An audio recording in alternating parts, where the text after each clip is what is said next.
सभी दोस्तों को नमस्कार। मैं राकेश कुमार एक बार फिर आपकी हिंदी की कक्षा में।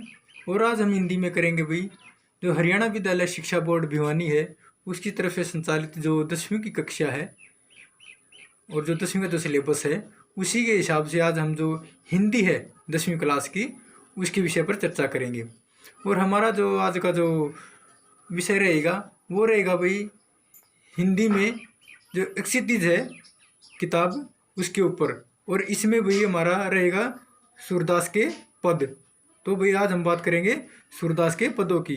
और सूरदास के पद में हमारा क्या क्या होता है कि भाई सूरदास का हमने जो है उसका पद परिचय उसका परिचय देखना है, उसके काव्य सौंदर्य देखना है, उसने कौन सी रचनाएं की हैं।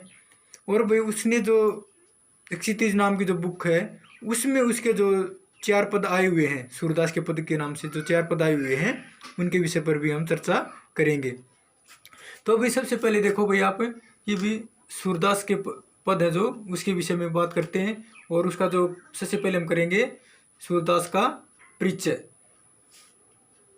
पहले तो भाई सूरदास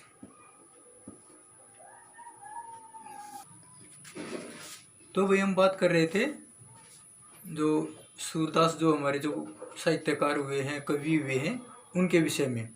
तो भाई हम सबसे पहले देखेंगे कि भाई जो सूरदास हैं उनका जीवन परिचय। भाई उनका जीवन परिचय और जीवन परिचय में क्या आता है भाई आपका सबसे पहले उसका जन्म स्थान आता है, उसकी कुछ विशेषताएं आती हैं कि उसका जन्म कब, कहाँ, उनका पालन पोषण कहाँ हुआ, उनके जो सामान्य जीवन था वो किस तरह से उन्होंने व्यतीत किया।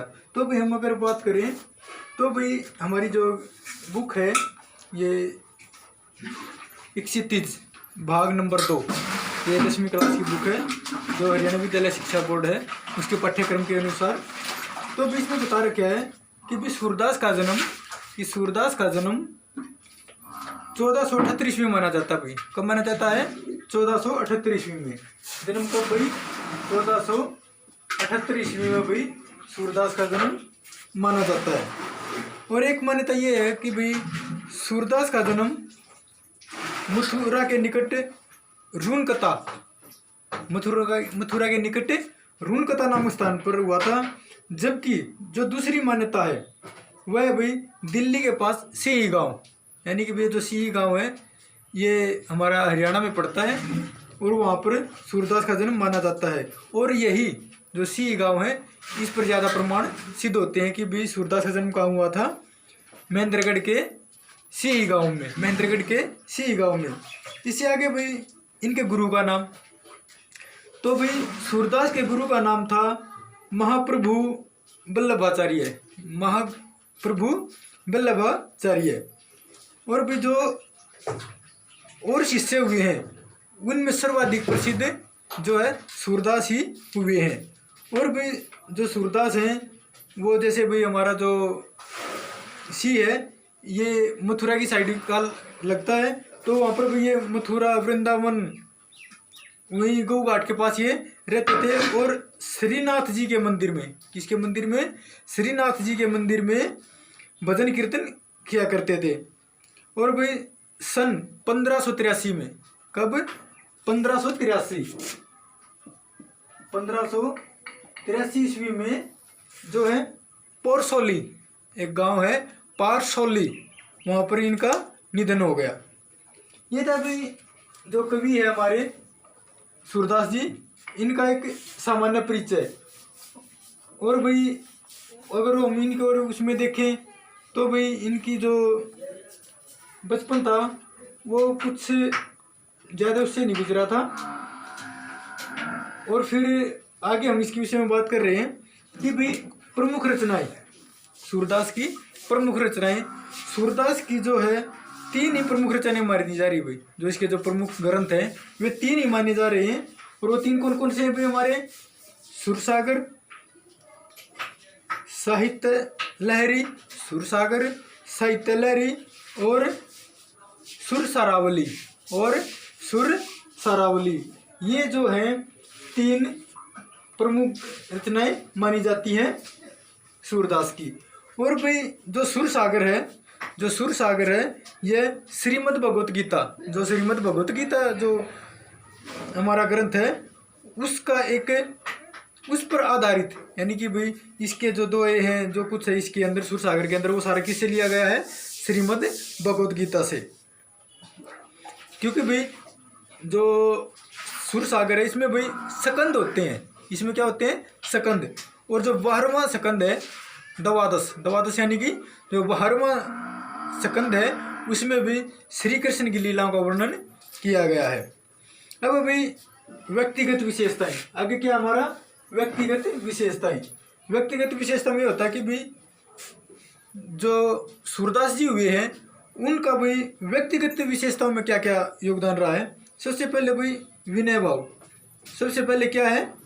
विनय भाव। गुरु से भेंट से पूर्व, गुरु से भेंट से पूर्व सूरदास ने विनय के पदों की रचना की भाई, विनय के पदों की रचना की। इसमें कवि ने स्वयं को ही दीनहीन तुच्छ छल कामी आदि तथा प्रभु को सर्वसंपन्न गुण कहा है। जैसे भी इसका एक आया हुआ है, मौसम कौन कुटिल खल कामी, मौसम कौन कुटिल खल कामी, ये इनका जो है कि पद आया हुआ है। आगे भाई बाल लीला वर्णन, भाई बाल लीला वर्णन में क्या है भाई? सूरदास ने भाई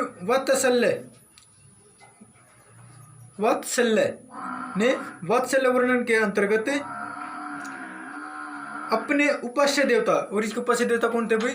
श्री कृष्ण, उसकी जो बाल लीलाएं थी उनकी बाल छवि पर, बाल क्रीड़ाओं पर, मुरली वादन पर, माखन चोरी पर इत्यादि पर मनोहारी चित्रांकन किया है।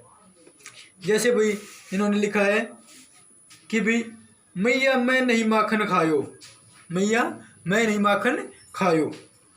आगे भाई इसका हमारा भाई काव्यगत विशेषता में है श्रृंगार वर्णन। क्या हमारा? श्रृंगार वर्णन। श्रृंगार वर्णन में है भाई श्री कृष्ण की जो रास लीलाएं थी, श्री कृष्ण की जो रास लीलाएं थी उन्हीं के माध्यम से श्रृंगार रस की अत्यंत मनोहारी चित्रण प्रस्तुत किया है। जैसे भाई भ्रमर गीत में गोपियों की विरह दशा का हृदय स्पर्शी चित्रण किया गया है। और जो हमारा जो आज का जो टॉपिक रहेगा सूरदास के जो पद हैं वो भी जो भ्रमर गीत है उसी के जो है इसमें 4 पद बताए गए हैं। आगे भाई और भाई सूरदास की जो रचना है वो ब्रज प्रदेश में हुई है और इस पर जो है जो ब्रज भाषा है उसका बहुत ज़्यादा प्रभाव है। अब भाई आगे सूरदास ने जो प्रकृति वर्णन भी किया है। सूरदास ने क्या किया है? प्रकृति वर्णन। और जो सुर सागर है उसमें प्रकृति वर्णन के बारे में क्या कहा गया है?